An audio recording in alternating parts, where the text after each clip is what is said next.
Jonathan Murray, co-founder and CEO of Adapt Ag. Thank you so much for joining me on the Vertical Farming Podcast. Thanks for having me, Harry. So, sounds like you've got a lot on your plate today. So, what's a day in the life like of Great a CEO? question. Yeah. Great question. Every day is different. We're ramping up the team, so a lot of onboarding lately.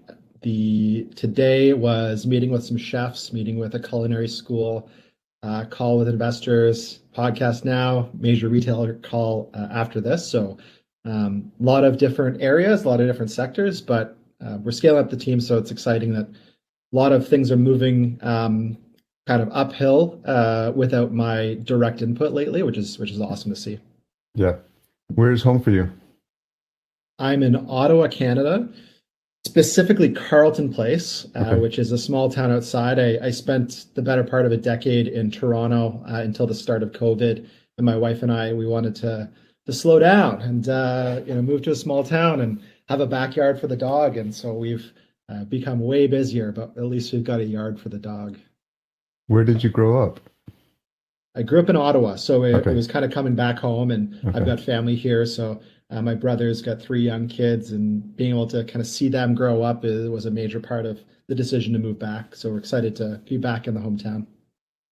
I always talk to so many CEOs from all over the world at this point now. So it's always interesting because listeners are getting a feel for these different parts of where people have grown up. So for people that are not familiar with that part of the world, what was life like growing up there?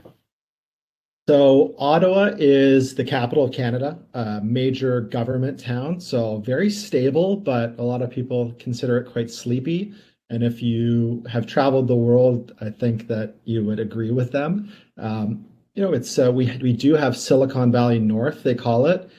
So Canada, which is just outside of Ottawa, it was kind of the starting place for like Nortel networks and Okay. like we've got major Nokia offices here, BlackBerry when BlackBerry was a thing, and kind of from that cohort of telecom companies after that boom went bust.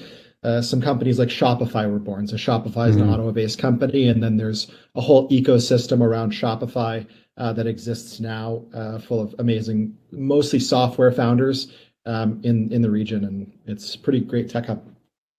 so you got your start in banking, is that correct? Oh, yeah, yeah. My first role out of school was in banking. Yeah. During the financial crisis, I worked Good for, timing. yeah, it was great. And I thought, like, oh, maybe I'll be in banking. Maybe I'll be an investment banker. And it was like, yeah, no, like, definitely not. This is not fun. Quite candidly, I was in collections. So it was bad time. It was a part-time job I had in university, nights and weekends that morphed into a little bit of full-time. And then from there, I moved into clean tech and kind of bounced around from industry to industry from there. So from banking, I got a role at a clean tech company called Clearford, which did wastewater collection and treatment. So you talk about kind of speaking of founders all around the world and kind of making their way back home. I traveled so much in my early days of my career, like India, China, South America, Mm, and my mom was always worried that I'd end up about halfway across the world, and she's like, "No, just start your family in Ottawa." So because I made my way back to Ottawa, so we did the clean tech thing with them, and then from Clearford, moved over into the marketing side and worked for a defense company called SendStar, and I was in my early 20s, and I have no idea how I got the role, but I became the director of marketing okay. for their company. So I managed offices in 7 countries around the world for them. Went through a full corporate rebrand, and I think it was just that they needed a completely different view of what they had been doing before, and they were like, "Let's bring in this young kid who knows first with social media, and he knows what that is, and he can get us YouTube videos." And I think the pointed question that I had in my interview was like, "What do you know about SEO?" And I was like, what are you talking about? Like SEO. And like with the search engines, I'm like, oh, search engine optimization. They're like, yeah, how do we get to the front page? And I'm like, oh, this. And I like That's listed funny. off a couple of reasons. They're like, okay, yes, you're hired. Yeah. So that was fun. And so I did yeah, water, then defense, and then wanted to get back into the sales side of things. So Okay. marketing, giving tools to the salespeople was great, but I'm definitely more of a front lines person. And so I looked, okay, what are the most challenging kind of sales sectors that we can get into? I didn't want to go back to banking. And when I did a Google search, the next on the list was medtech. And so I jumped into medtech, joined a company called Stryker, Yeah. which is kind of the biggest, one of the biggest companies that you've never heard of until you hear about them, then you see them everywhere. Yeah. So they're into everything like beds and stretchers, operating rooms, things like that. So I got into a division called endoscopy, which was minimally invasive surgical devices, and ran the Toronto region for that with some colleagues for about 10 years there. That was, yeah, water, defense, med tech, now farming. What was your take on being experienced to the outside world? Because in that clean tech space, you mentioned you started traveling and seeing other parts of the world. I imagine it was like your first experience being outside of your familiar hometown. Do you remember, if you can think about what it was like to start to an experience for other cultures, other ways of living? How, for me, I remember it's the first time I went to Thailand. I was just like, it just exploded my mind, and just the concept of like a language that wasn't even like the romance-based languages. Like it was like Yeah. completely something different. So I'm always curious when people have that experience for the first time, like what it does to the senses. Yeah. So I've always been in search of travel. My dad worked for telecom companies here in Ottawa, and when I was a kid, he'd spend time in Taiwan and Saudi Arabia and all these places. And so, I always had that bug. My favorite place as a kid was like, I mean, for two reasons. One was it was the airport because I'd be go there to pick up my dad and be like, oh, dad's home. But then just the fascination of like people in this Yeah. building tomorrow will be all around the world. Like it was such a crazy thing in my mind as a kid. So I've always had that travel bug. So in school, I did international business, spent nearly a year down in Chile, learned Spanish. So to kind of circle back to your question about traveling for work, it wasn't my first time traveling, but it was my first time seeing cultures that weren't necessarily developed, and the areas I was going to. I was working for a sewer company and I was going to areas that didn't have sewers, Wow. right? And going to those types of regions was quite eye-opening. Understanding the size of the world was kind of an interesting thing. Like, I think there's a lot of people in the city of Ottawa or the city of Toronto, and then you go to like Mumbai, and it's like there are so many people, like right, Yeah. like go to Shanghai. Oh my God, there's so many people. Yeah. So I think that helped me open my mind to thinking about the scale of solutions that need to exist to tackle the biggest problems. Like, yeah, solving in your hometown's great, but like once you solve that, like how can that affect, a billion people in a different region? What was it like? You mentioned how much of a hub Ottawa was for technology and communications. Did you get to experience or see what it was like? Because obviously there was a point in time where everyone in the world had a BlueBerry or BlackBerry, sorry. Like, Yeah. and I mean, I remember because I was in corporate for 20 plus years. I worked in banking, so it's just like I had the little BlackBerry holster, and just like it Yeah. was just like a way of life, right? And then at some point, it was interesting to see from our perspective, like how they were falling behind, and Apple enters the scene, and I'm wondering if you being from there, if you got to experience like firsthand what that was like to kind of sort of like be at the pinnacle of the world of technology and communications, and then not be. Yeah. So like I was probably a little bit too young when like the Nortel kind of crash happened, but as a kid, like normally you're sheltered from that in general as like a kid, but it was like, I was playing hockey and like the parents on the hockey team like it was Yeah, palpable, like the yeah, change. It was like, oh my yeah, God, like what's gonna happen? And so, seeing that type of like boom bust, I mean, it's kind of happening right now with a recession. It would happen in 2008. The telecom bust kind of happened around like the dot-com bubble. So it was, I guess, 20 years ago, 23 years ago now. Um, but the whole dynamic of the city changes, right? And then it takes a decade to get Yeah. back up there. And in Yeah. the case of Ottawa, it took Shopify to like really build the city back up from a tech side. Thankfully, like Ottawa, it's a government town, didn't really affect the economy of the city too much, the housing prices, like, the federal government's here, but yeah, it's a challenge. And now being in industry, in kind of as a leader of an organization, having those thoughts go through my mind of like, I've got the responsibility of my team. How do I put them in a position where they're secure? Putting them first is critical, and so it's definitely something that I think about all the time, all the time. Is there something in the water in Ottawa? Is there an entrepreneurial like vibe that just runs there? Because it seems like there's a lot of maybe disproportionate amount of companies that have gotten started. Is there something about the culture there? I think that the ability, or kind of, sorry, let me go back a step. I think that having seen a company achieve success, right, makes you feel like you can do it too. Oh yeah. And so there's also companies in Ottawa that many people have never heard of that have achieved unicorn status, right? Like, I'll call it a couple, like Fullscript, an incredible company that's a marketplace for naturopathic doctors Okay. that is basically runs all of naturopathy across North America. Might not have ever heard of them. Ottawa company, shout out Kyle Bratz. Then there's Ascent Compliance. My co-founder here at Adapt was the technical co-founder of Ascent, and they're a supply chain logistics software and compliance software. So, if you think about Rolls-Royce, how do they make sure that their minerals they're using in production are not coming from conflict zones?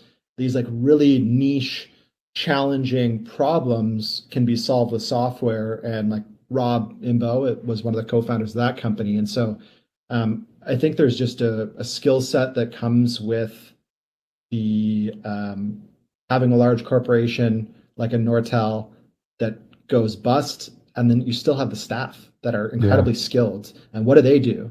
They become resourceful and they start their own thing. And one Yeah. thing leads to another, and they build companies. Yeah.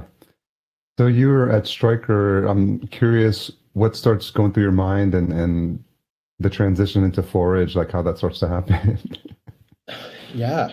To be blunt, I just felt like I was working so hard for another company, Yeah. and in a sales role. Like Stryker is fantastic. It's uncapped commissions. It's very exciting. But if you grow your territory too much, they add a rep to your territory. They split your territory, and so I just felt like if I worked as hard as I was working for Stryker for myself, that I could do something pretty cool. So that was the primary driver. Is like I think I'm ready to take a chance on myself. Hmm. Sometimes I say that it took me 15 years to unlearn how to be an employee and to take the risk on myself and be an entrepreneur. So that was a big part of it. And so getting into Forage, so Forage Hyperfoods was the original company that we started. Yeah. So it's a wellness company in mushrooms, obviously. And we identified a kind of gap in the market where a lot of the products on shelf, especially in Canada, were powders. A lot of those powders were being imported and co-packed from China. And these mushrooms exist in Canada. Like, why aren't there Canadian products being put on the market? This doesn't quite make sense to us. And so we jumped into that, quit everything, moved, lived in a rural motel in northern Quebec, worked on taking over kind of a network of wild harvesters in Ontario and Quebec to build out, forage and receive all these wild harvested mushrooms. So shaga, turkey tail, reishi, and then some lion's mane. And when you're put in a position where the only thing you can do is drive forward and win, you get scrappy. So Yeah. Chanel and I started doing that. We started doing quite well. We launched Forage as a brand, so foragehyperfoods.com, vertical 20 for 20% off. Hmm. And so a colleague of mine, Shane, said, you guys are doing pretty well. Like, why don't you raise some money? Like, why don't you grow this? And I was like, oh, okay. Like, I don't know how that all works. Let me learn Yeah. this. And So you go down the rabbit hole of understanding, venture capital and fundraising, and that's kind of when I met Rob, my co-founder at Adapt, and we had breakfast, and he said, "Yeah, like what you're doing is pretty cool, but like, what would you do with like a lot of money? Like, Mm. how could you solve a bigger problem?" And I said, "Well, like I think I'd do this." And we talked about like gourmet mushroom farming and ag tech, and I'd been interested in the space for a long time. I interviewed with a couple companies and met with a couple founders over the course of the last decade. And just never was a good fit. And Rob was like, "Why don't we just do that?" I was like, "What? Really?" So That's possible. yeah. So he was an angel investor to start and joined as a full-time volunteer. Okay. And over the course of the next year, we built out our MVPs. We launched in market. We signed up a couple of major retailers, and it's led us to today. We did a small VC round recently. Rob's on full time, and we're starting to scale up our team. What was the biggest learning curve for you, maybe in moving from Striker into the mushroom world itself, because that's its own thing, education, the medicinal properties of it, how to market it, how to package it, source it, get it to folks reliably, and then another world opening up when you get into the ag tech space. Yeah, great question. So my first boss out of school very early gave me a lesson. He said, it's not that you're stupid, you just don't know anything yet, but you'll learn it, right? And so I've always kind of had that mentality going into a new industry and like, how do I learn about this as much as possible? So for Stryker, I don't have a medical degree. I don't have any medical background. Like my brother's a kinesiologist. Like I have Yeah, nothing. I'm yeah, just a sales guy, yeah. right? So how do I learn? And that's when I really started digging into peer-reviewed journals Okay. and studies associated with sports medicine repairs, different anchors, different the composition of implants, right? Like what's HAPLLA? Like how does that reabsorb into the bone, right? Like how do these complex concepts, how can I use that to my advantage to get in front of surgeons and get in front of doctors? And I took the same approach to mushrooms. So the first step was let's do the research, right? Like a lot of anecdotal evidence, right? Like mushrooms are great, cool, but are they? Let Yeah, me dig into the peer-reviewed journals. Let me understand what the values are, what the benefits are, how to get those benefits from those mushrooms, right? It's not about, taking some turkey tail off a tree and eating it. It needs to yeah, be extracted. yeah. How does that get extracted? Well, you dig into research, you dig into these papers, and you find, okay, that's the extraction mechanism. Then I actually reached out to one of the researchers at the University of Beijing and said, "Hey, you sourced like this type of extraction. Where'd you get this device?" Well, this company out of Germany. Okay, let me Wow. contact them. One thing led to another. Yeah, going down this rabbit hole of how do I get access to this? And so now we have wild harvested products that we send for third-party lab testing, confirming the active compound levels of polysaccharides and beta-glucans. How do we extract that? Dual solvent extraction with ultrasonic assistance.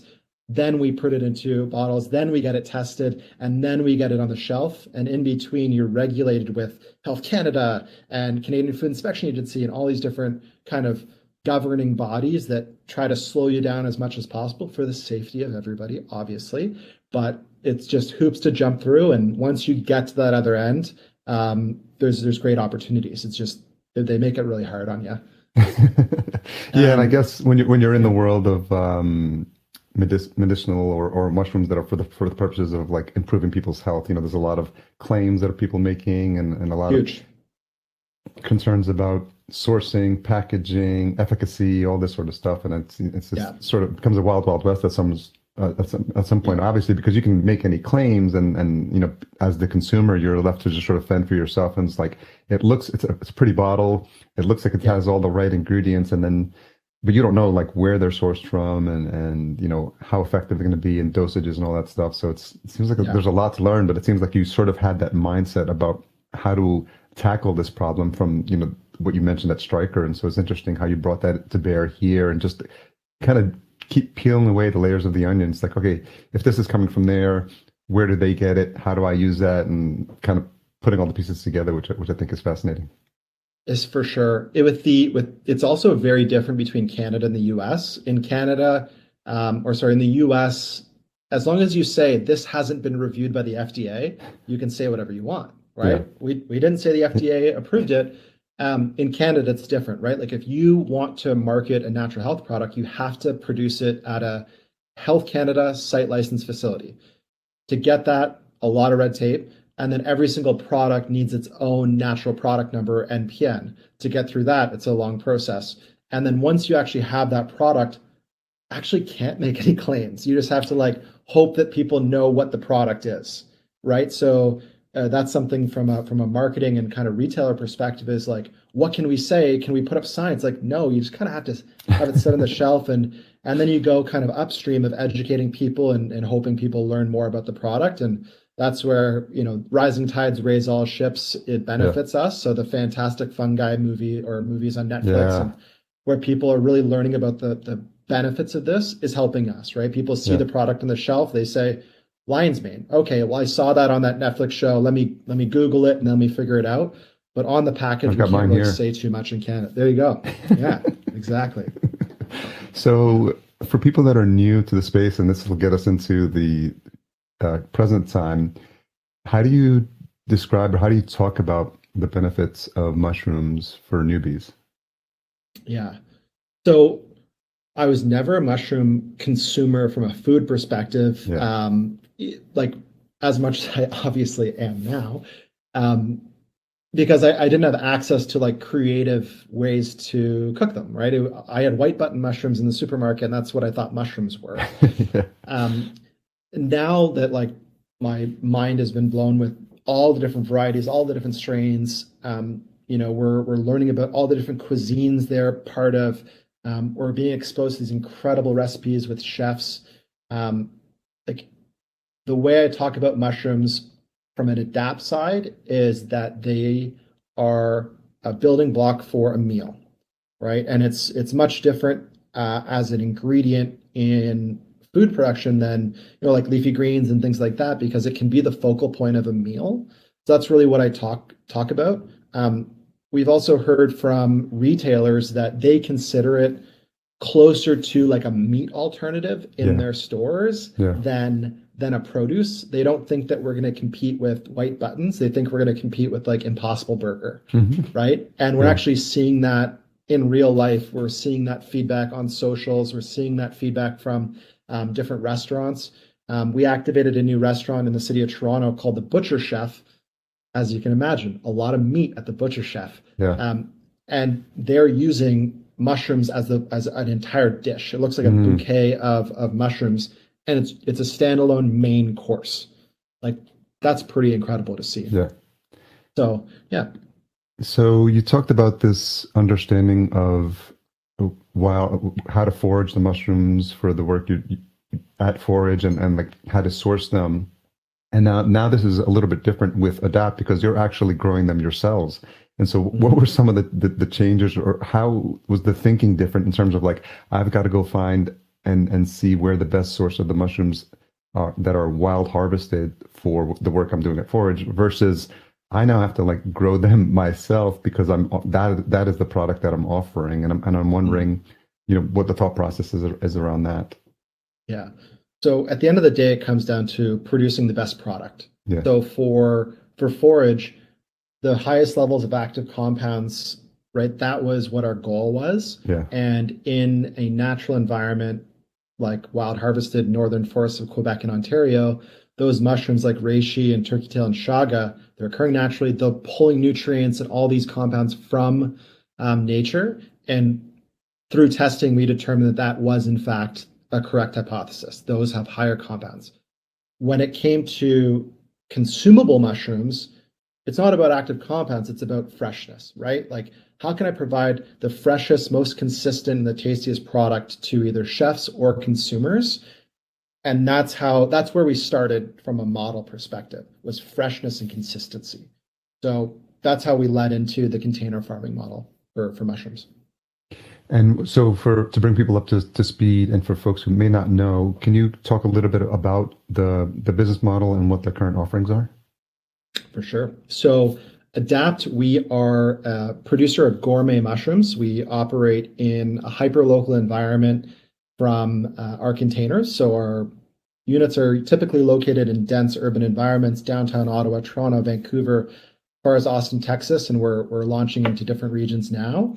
And we fruit the mushrooms as close to customers as possible. So our operators on site harvesting daily, making daily deliveries, but then we're vertically integrated from a substrate production perspective where we deliver those blocks to those containers. So they're not doing everything in the container. We take all the complexity and kind of the high risk activities and perform them in a central location with our lab. So it's hub and spoke.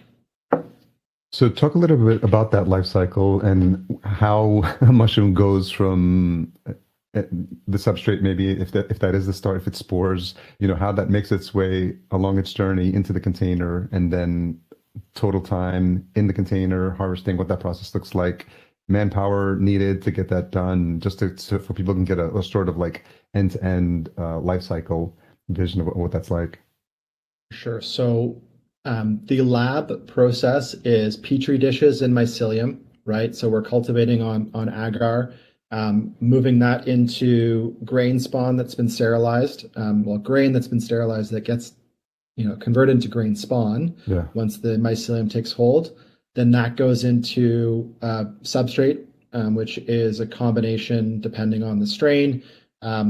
Anything from soy and hardwood to coffee to coconut coir. I won't reveal too much about what we're currently using per strain, but Yeah. we're actively testing to ensure the highest yields all the time. Once that's colonized after a few weeks, and that depends on the strain, whether it's lion's mane, oyster, shiitake takes months. Once it's ready to fruit, then it gets put into that controlled environment in that container and grows the mushrooms. So we're taking a different approach than a lot of ag companies, and it's not better or worse. It's just different. Mm-hmm. That we're not trying to eliminate people from farming. We want to actually bring more people into agriculture, Yeah. right? There's a big problem, and we can touch on that afterwards about the average age of a farmer in North America is very high with very little transition plans for these existing farms.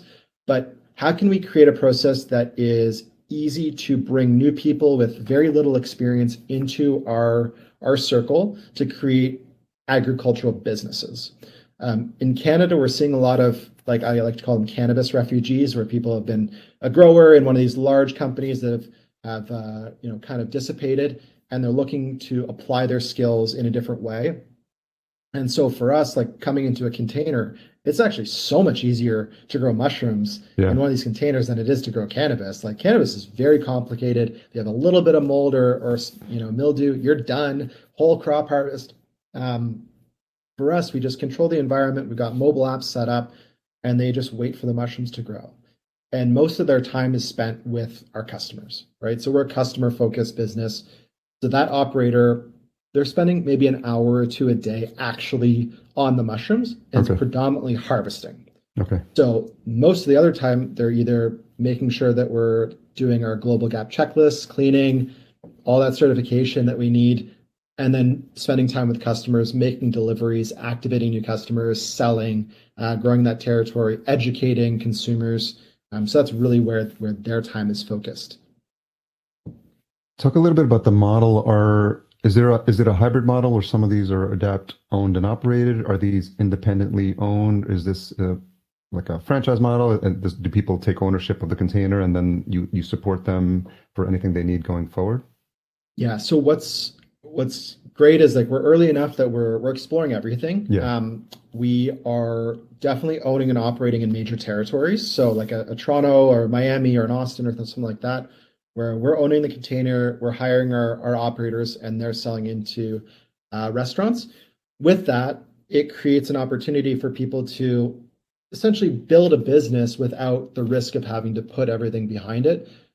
Our operators have uncapped commissions. You want to grow your territory, like we'll add another container. In Ottawa, we went from a 20-footer to a 40-footer. Now we're talking about a second 40-footer or operator here, right? Like, and we're not capping this. Like, grow your territory, grow your business. We just want to support you.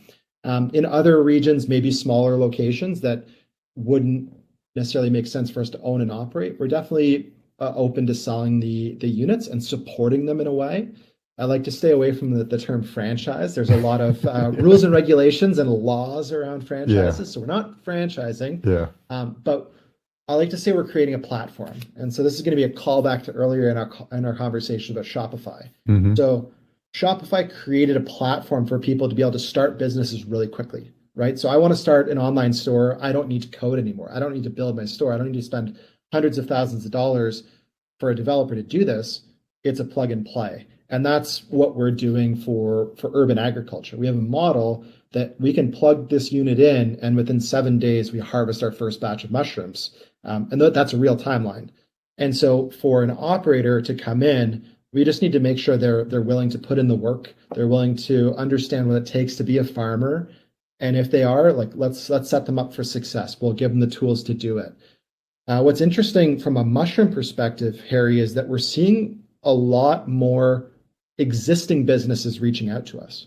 So someone's a small grower in a location, they're saying, listen, I got into this to grow mushrooms. Hmm. I didn't get into this to be in payroll and deal with IT, Yeah. right? And work on supply chain logistics. I just Yeah. want to grow mushrooms and deliver to my community. So, I've got an existing client base of 30, 40 customers. Like, do you want to come in and like, we'll use a container, you can supply the blocks and I can keep running. Mm. And that's what we're seeing as a really interesting thing. And I'm glad, because I didn't want to be perceived as a business that's going to eliminate small growers, but I want to enable them to grow bigger, right? Yeah. So for a lot of these individuals to get into a major national retailer would almost be unheard of, right? Hmm. It wouldn't make sense to go through the process of global gap. It wouldn't make sense for a retailer to say, hey, you're operating in Arnprior, Ontario, Canada. Yes, you can supply to that Loblaws, right?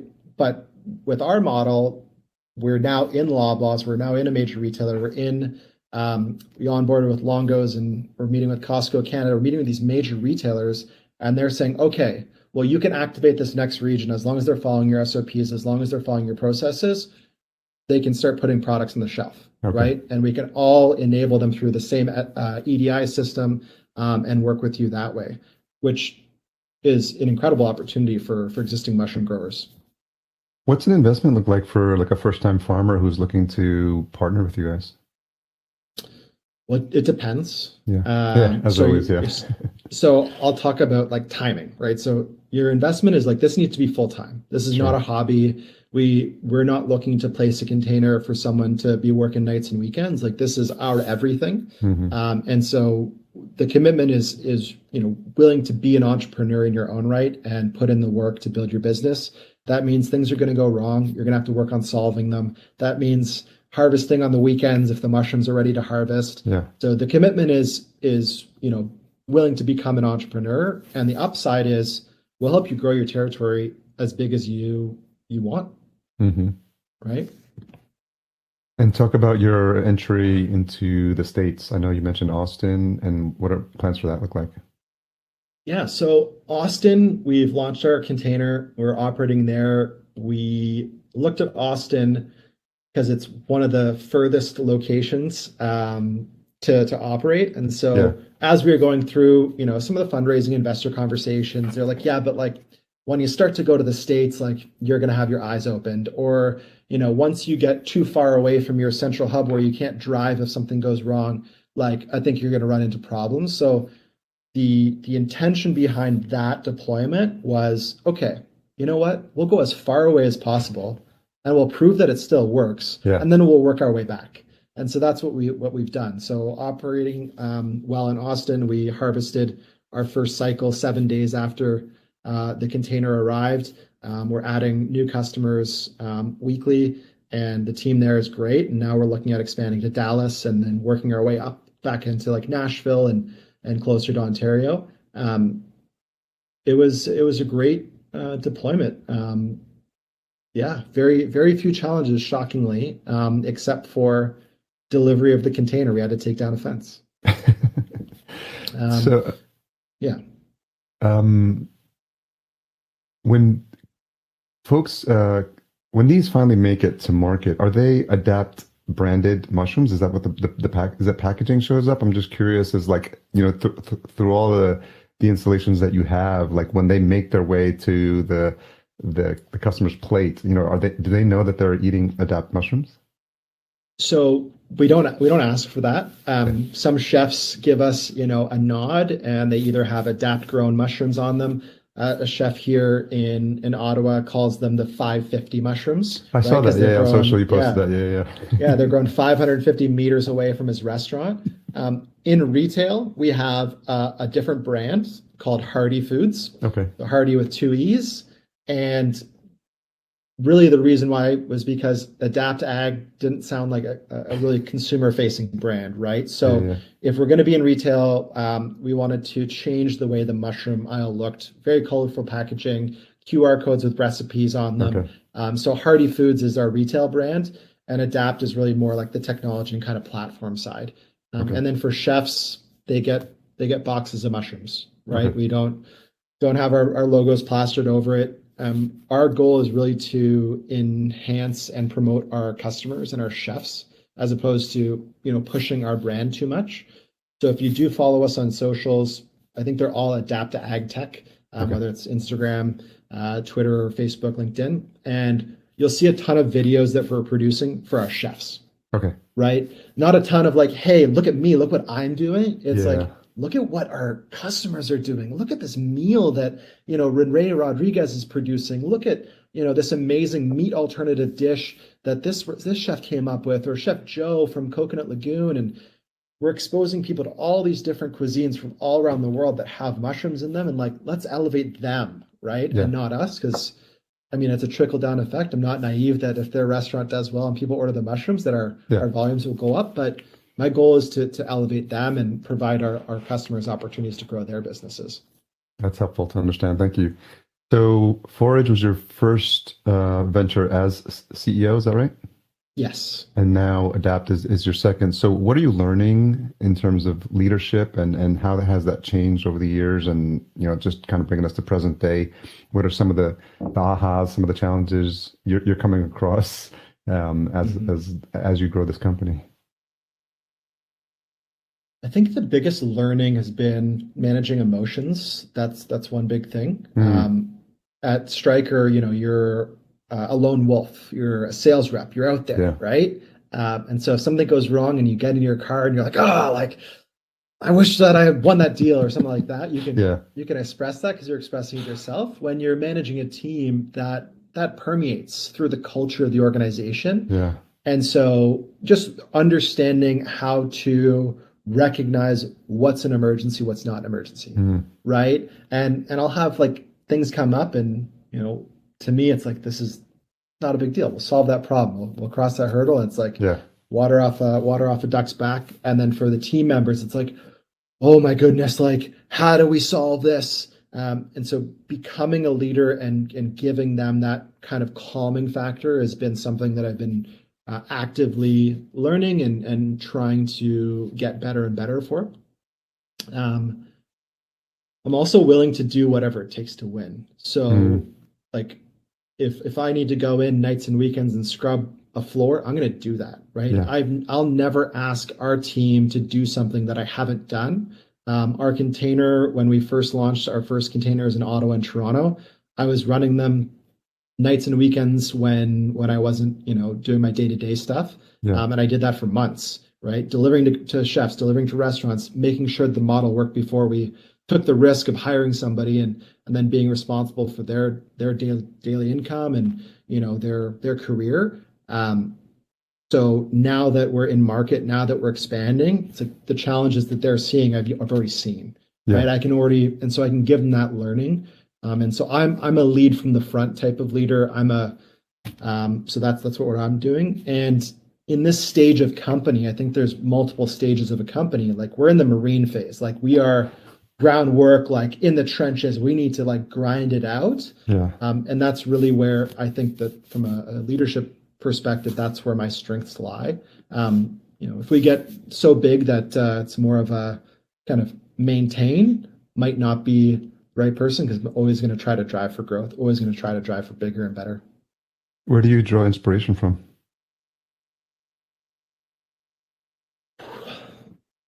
I'm a big sports guy. Mm. Um, and so I apologize if I've been using like cliches because That's I grew up fine. with the post game interviews of hockey players like pucks in deep and just got to get pucks on the net. But I try to be the best version of myself, and I try to look at how big things can get and how much we can do, um, from inside first. You know, I can't remember where I heard the quote. It wasn't mine, but choose your heart, right? Reward or regret. Mm. And I'm trying to choose reward every single day and try to focus on, how I can make the most of my time. So if you're not drawing inspiration from inside, like it's going to be challenging to go hard every day. Have you had mentors in the past that have inspired you or that you've learned from? Yep. Yeah, my first boss out of school, kind of a polarizing figure now, but he founded Canopy Growth Corp, and so multi-billion-dollar cannabis company, and just having seen his progression from working in startups to being a global leading company, like again going back, a call back to previous times in this podcast is Yeah. like if you see someone do it, you feel like you can. It's a possibility for Yeah. you, Yeah. right? A lot of the times, like you're looking at these people like, oh my goodness, like they must have something that I don't, right? They must Yeah. just Yeah. Yeah. know something that Yeah. everybody's just a person, right? And it's just a matter of applying effort and learning and skills. And so I knew him from working in the office next to him, being an intern and making Valentine's Day cards for his kids' elementary school, right? To the point where he's running a multi-billion-dollar organization. It's like, Yeah. well, if he can do that, like I think I can build the confidence up to build something great. So um, from there for sure. It's an important point to see folks that have done something. It shows you what's possible. It's kind of like the Bannister with the 4 minute mile, whatever. When once Yes, he did it, everyone's like, "Oh, it absolutely. can be done." And just within the next, I think, couple of months, people were breaking it left and right. It's interesting how much of a mental shift that is. Exactly. And like goes back to the tech center and kind of environment in Ottawa is like you see a couple companies achieve that, a lot more people are willing to take that risk. And so Yeah. that's thankfully I saw that early on in my career and I was able to eventually get to the point where I was willing to take that risk myself. You manufacture your own containers, is that correct? Yes, Yeah. yes, we do. Ooh, that was a big learning curve, Harry. Like, when we received our first prototypes, and the first one came a month late, and the third one came 7 months late. And even before they arrived, we were like, "Wow, this could be a completely crippling factor of the business. We need to solve this." And so we launched a manufacturing facility out in Delta, BC, and the team there is producing our containers in house. I think there's a multitude of reasons why that provides an advantage for us, right? Like we've lived through the challenges of like getting a container farm and it not working, Mm, right? wow. And like, what do you do, right? You just you don't have the option of like, okay, I give up, let me send it back. It's like, we just need to figure it out, Yeah. right? And so every time we've reached a point where it's like, this isn't working, we need to figure it out. That's a learning that we have. And so we've seen those hurdles so that now when we deploy a farm, we know that it'll work. We know Okay. that once we plug it in, this will operate. And then as we find opportunities to improve, we can do it on the fly, right? So really, like we're probably on design iteration like 17 by now, just like Hmm. little tweaks here and there, right? Like let's move the operating room a little bit bigger. Let's create a backup for gravity power instead of forced water. Mm. How do we do this to make sure that we're incrementally better every single time?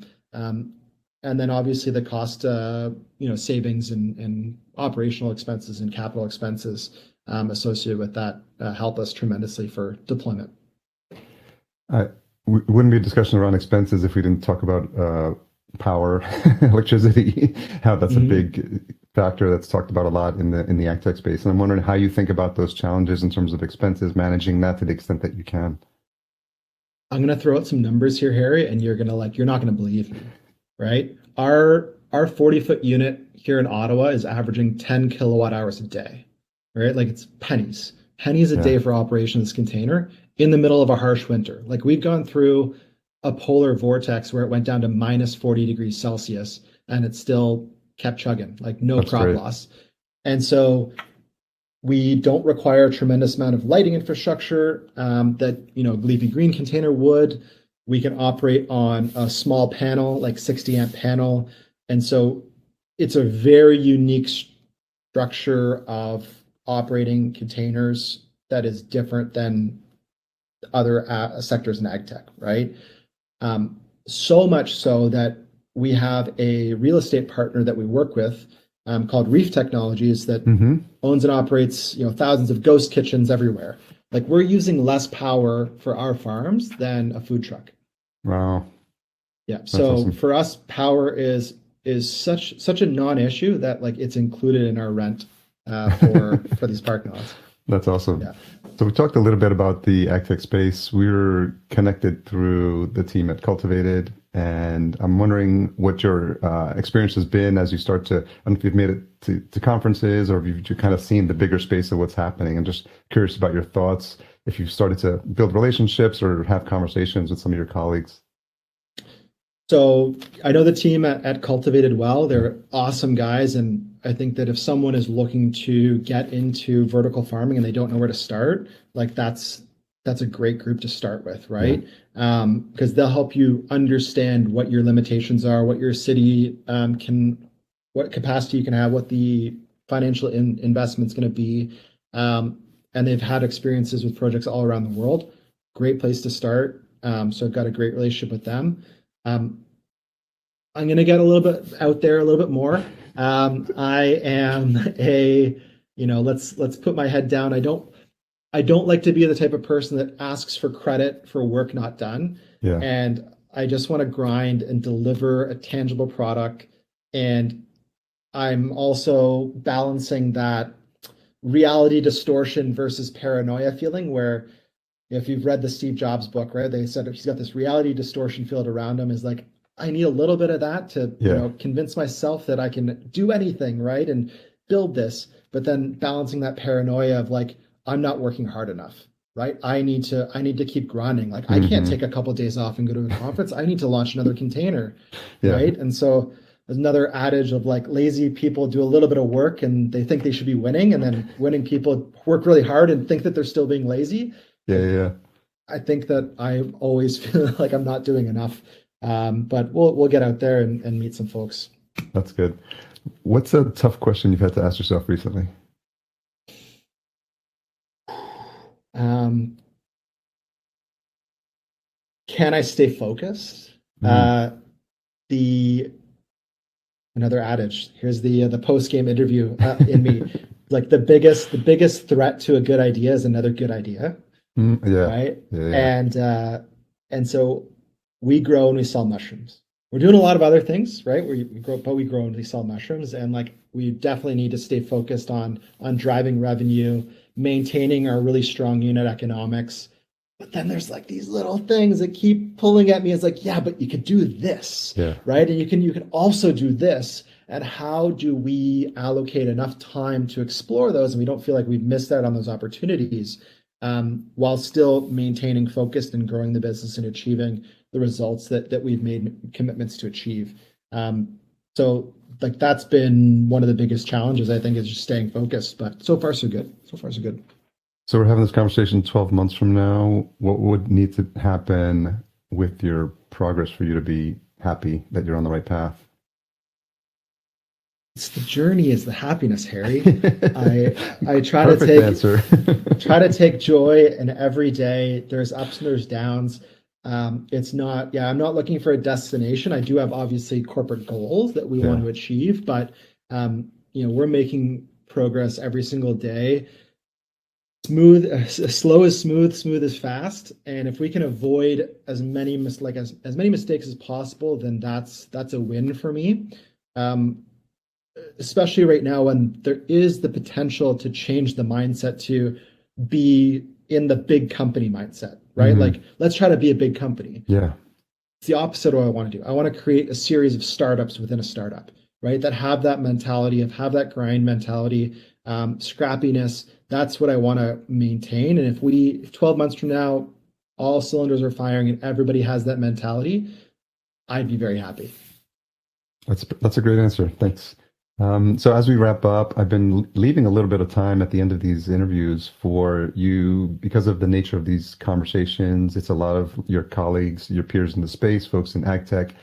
Is there a message? Is there anything you want to say or share with folks in the space?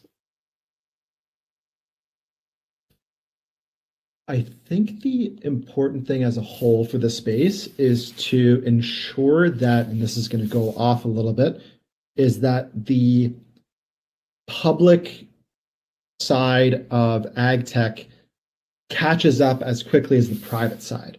So you have all these amazing founders that you're having on your podcast that are doing these incredible things. And something that listeners might be shocked about, or maybe they're not, is that when we try to do new things, we have a big stop sign in front of us from, governments, municipalities, all that stuff that are saying, no, this is different. You can't do that. Yeah. And we need to change that mindset because we need solutions like this, right? And instead of putting up red tape, instead of putting up barriers for companies to do interesting things, is like we need to ensure that they're supporting these initiatives. So that's kind of my biggest message is if there's opportunities from a municipal level, from a state level, from a province level, federal level to support indoor ag, as a listener, as a consumer, it's very important to support those. Yeah. Because if not, then the decisions won't be made, right? Because if a decision's made and if it's not the right one, a politician can be exited. Help them make that decision. People want this. People want these products. People want fresh, safe products to market. So if there's any way to help influence that, it's important. If there's, a municipality listening to the podcast, reach out. If you honestly, Harry, if a municipality says you've got the green light to operate a container in our city, like we'll put that at the top of the list, right? Red tape is definitely a barrier in a lot of different places. Keep that in mind for Minneapolis as well. Yeah. So I guess final question, what's your big picture, like big reason for why you do what you do? We're trying to advance access to sustainable food. That's the mission of the company. And we're